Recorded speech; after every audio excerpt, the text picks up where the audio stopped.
গাধাকে যখন সৃষ্টি করা হয়েছিল তখন গাধাকে বলা হলো তুমি দুনিয়াতে প্রচুর পরিশ্রম করবে, তোমার মাথায় কোনো বুদ্ধি থাকবে না, তুমি খেতে পারবে শুধুই ঘাস, এবং তোমার আয়ু দেওয়া হলো 50 বছর।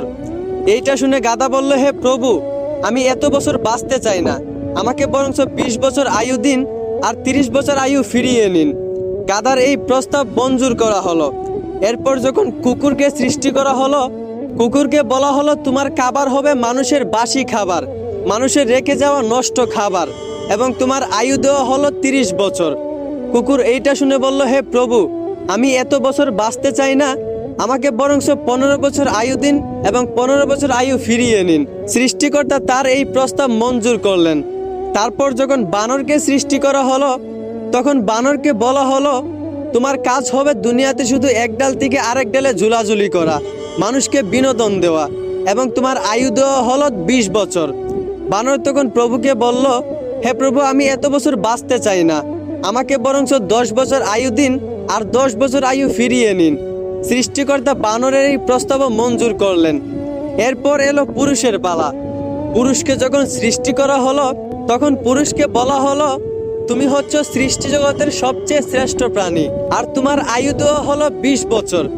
এইটা শুনে পুরুষ বলল, হে প্রভু, আমি এত কম বছর বাঁচতে চাই না, আমাকে আরো বেশি আয়ু দিন।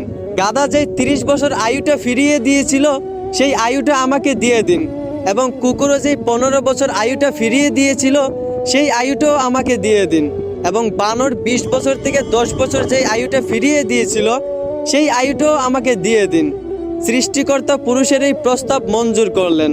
মূলত তারপর থেকেই একটা ছেলে পুরুষ হয়ে বাঁচে 20 বছর, আর বাকি 30 বছর বাঁচে গাধার মতো।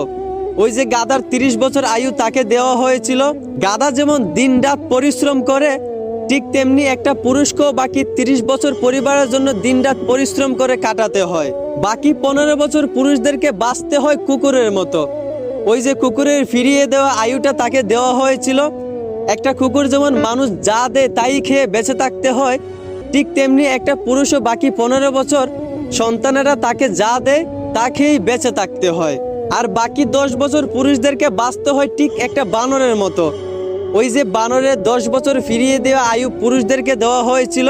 একটা বানর যেমন এক গাছ থেকে আরেক গাছে ঝুলাঝুলি করে মানুষকে বিনোদন দিয়ে বাঁচে, ঠিক তেমনি একটা পুরুষকেও বাকি 10 বছর কখনো এই সন্তানের গায়ে ঝুলে, কখনো ওই সন্তানের গায়ে ঝুলে বাঁচতে হয়। মূলত পুরুষের জীবনটাই এইরকম। আশা করি এখন বুঝতে পারছেন একটা পুরুষের জীবন কতটা কঠিন। ধন্যবাদ।